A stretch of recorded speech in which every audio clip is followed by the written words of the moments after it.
Richard, you know, sometimes I wonder if you ever take a break from this high-class lifestyle of yours. Look at you, designer suit, gold wristwatch, latest phone, yet, somehow, you act like you're carrying the entire world on your shoulders. And why should I take a break, Daniel? Money never sleeps, and neither do I. You see, people respect me because of what I wear, where I go, and the fact that I can drop a bundle of cash anywhere without blinking. That's power, my friend.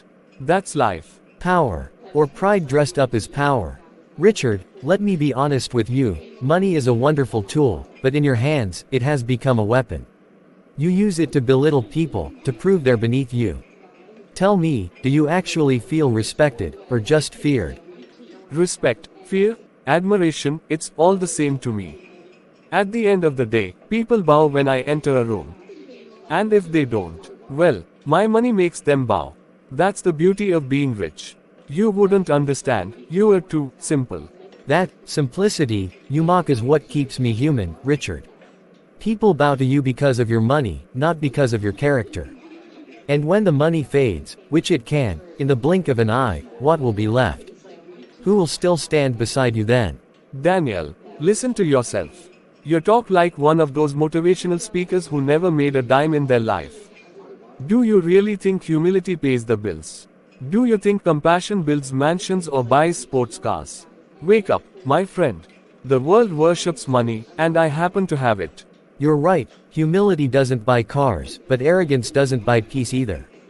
You can fill your garage with 10 Lamborghinis, Richard, but if your heart is empty, you'll still go to bed restless.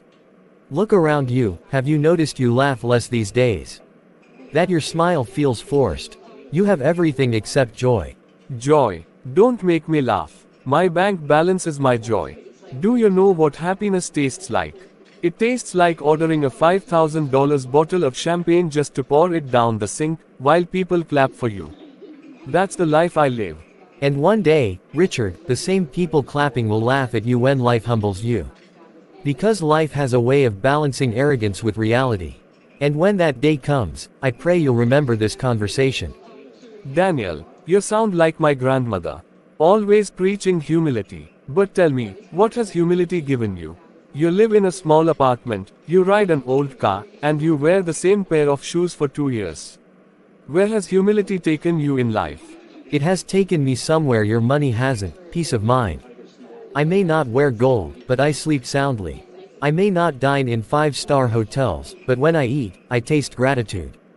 And most importantly, when people greet me, it's from genuine love, not forced respect.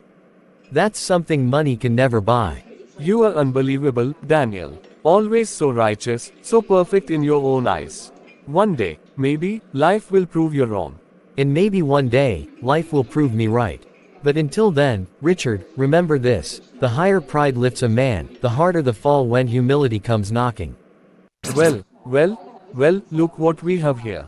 Dan, the man who can barely afford to pay his bills, sitting in the same coffee shop as me. Tell me, Dan, did you mistakenly wander in here thinking it was a charity soup kitchen? Because this is where people like me relax, not broke men trying to stretch a single coffee for an hour. Good morning, Richard. I didn't know you owned this coffee shop. If you do, then kindly hand me the eviction notice and I'll step outside. But if not, then I believe I have just as much right as you to sit here and enjoy this little cup I paid for with the little I have. Rights. My dear Dan, money gives you rights. Power gives you rights. I'm not even sure people can see you when you walk in. Look around you, people notice me, the way I'm dressed, the way I command attention. And you are invisible, a poor shadow clinging to whatever scraps life throws you. Honestly, I feel embarrassed sitting in the same room as you. You speak loudly, Richard, but your words reveal more about your heart than your wealth. You measure a man by his clothes, his car, or his bank account.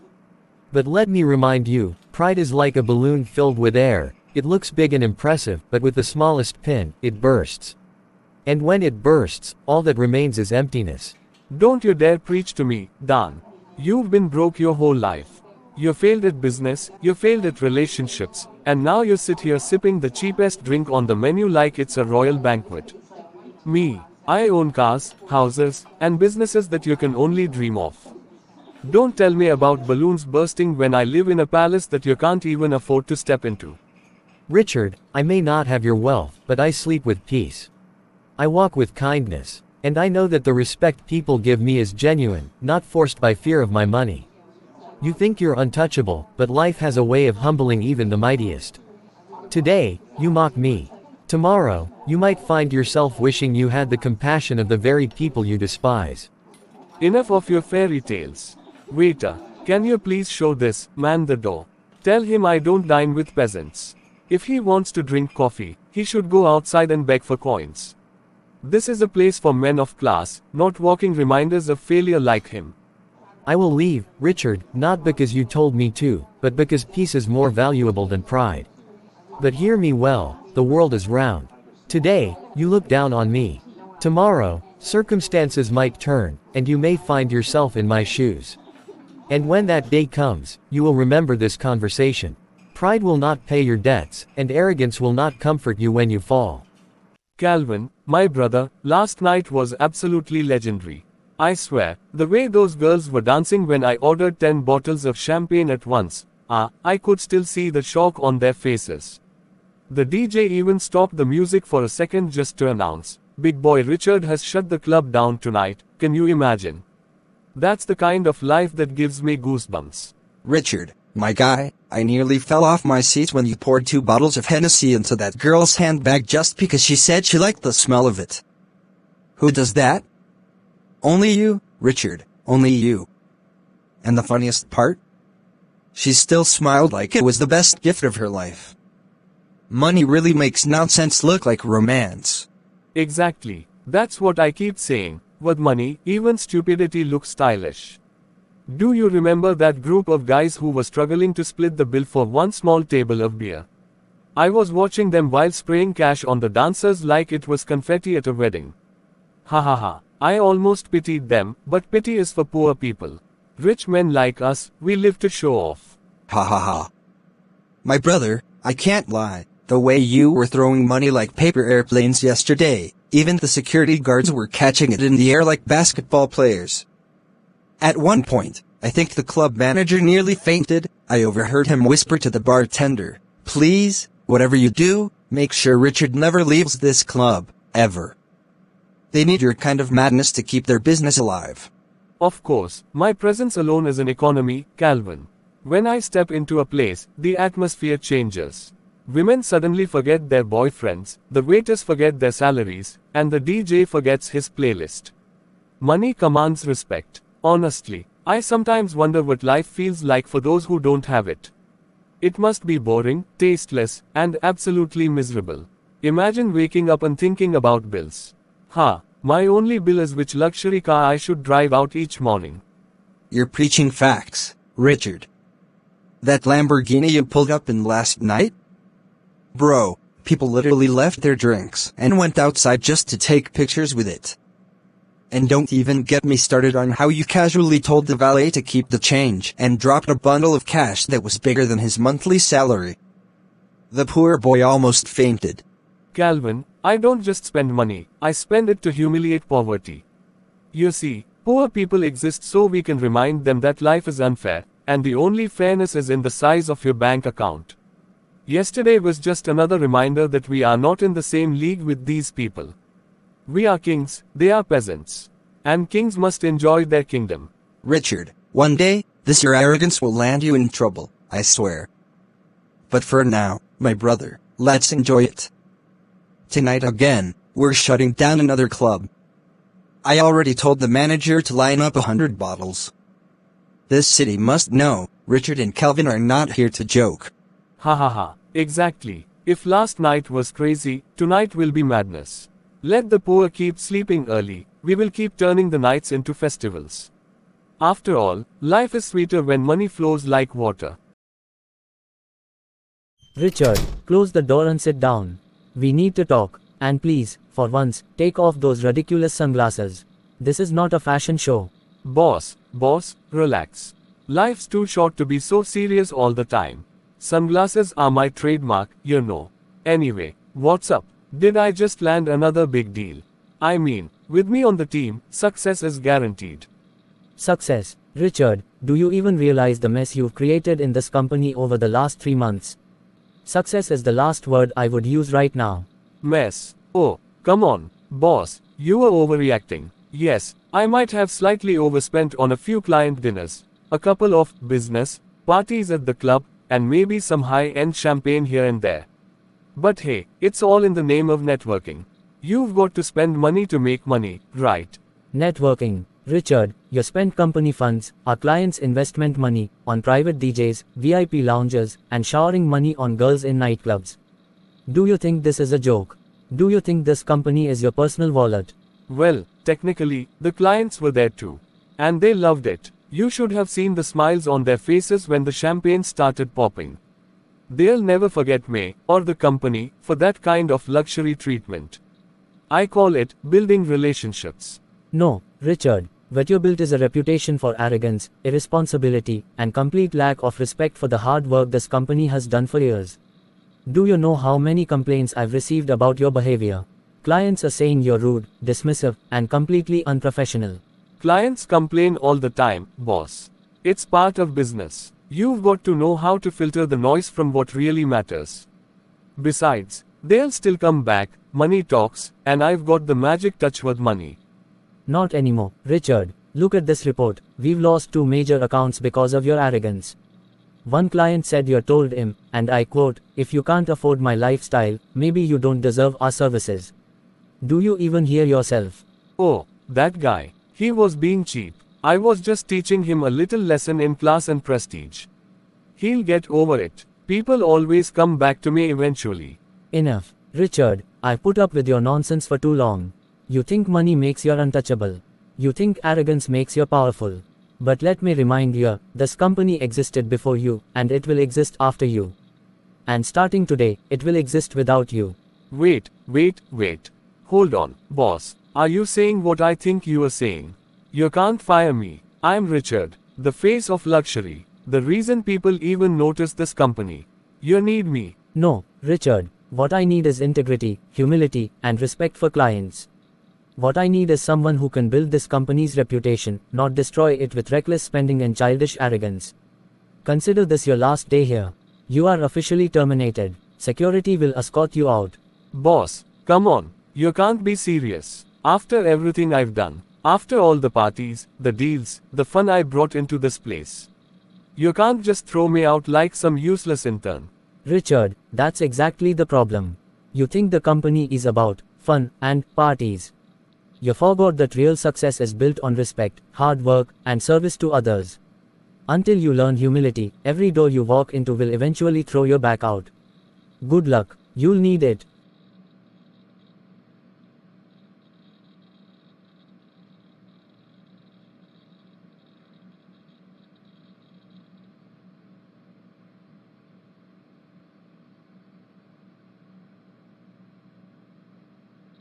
No way, this can't be happening.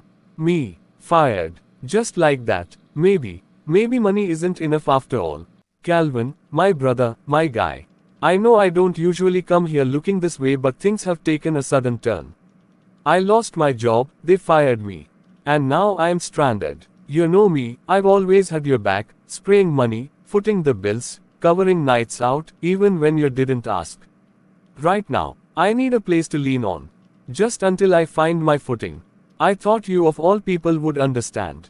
Richard. So this is what it has come to? You, the almighty spender, the big boy of town, the one who used to boast that money flows like water in your veins. Now reduced to begging? Funny how life plays tricks. But let me tell you something straight, I don't identify with poverty. I don't dine with the broke. Calvin, wait, do you hear yourself? I'm not begging you to feed me like a dog. I'm only asking for a little assistance, just some support until I bounce back. We've been through so much together, or at least I thought we had. All those nights in the club, all the bills I covered, you were right there shouting, my guy. My brother. But now you throw me away. And so what? Did I force you to spend? Did I hold your hand and tell you to waste money like a madman? You wanted to play the big spender, and I played along. Yes, I enjoyed the drinks, the girls, the show, but don't mistake enjoyment for friendship. You were the ATM, Richard. The walking money bag. That was your only value in this circle. Now the ATM is empty. What use are you to me? Calvin, that's harsh. After everything, after all the loyalty I showed you, I stood for you like a brother. I never thought you would spit on me the very day I'm down. Richard, you don't get it. You see, in this world, people move with their class. Money respects money. The rich don't sit with the poor.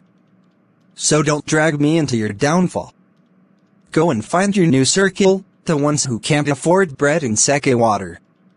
That's your lane now. So this is who you truly are. All along you were never a friend, just a leech. A shadow, a fake. Calvin, hear me today. Money will finish, status will fade, but loyalty is what stands. You may laugh at me now, but life has a way of humbling men. You'll remember these words one day. Save your sermon for the church, preacher.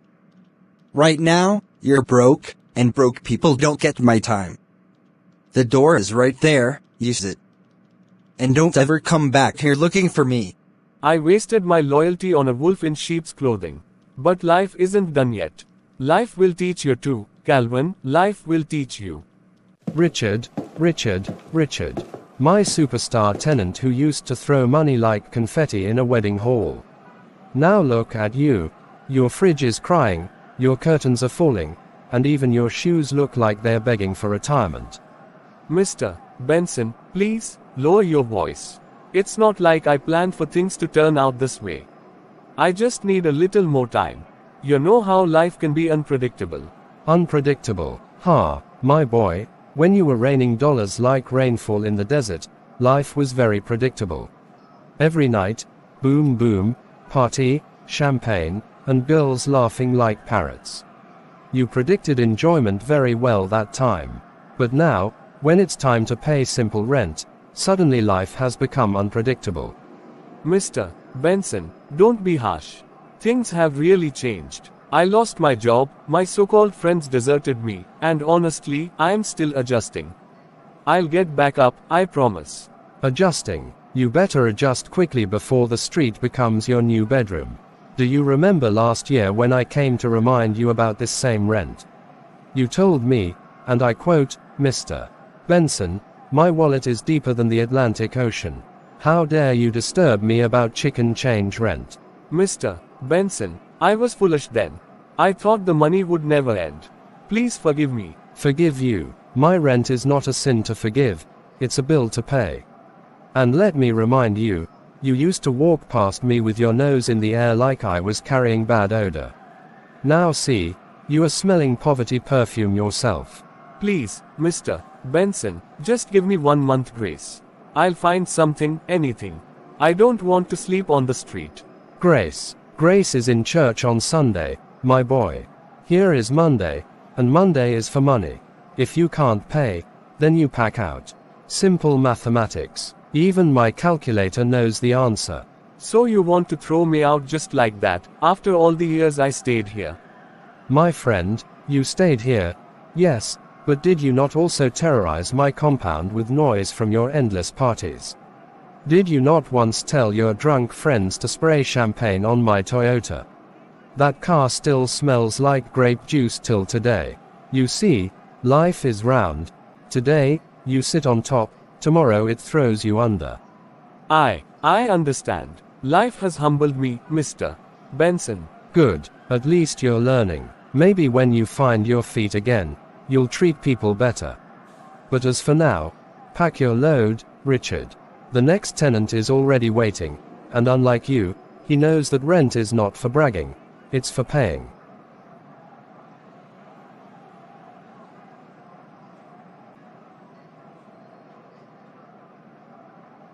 Please have a seat, Mr.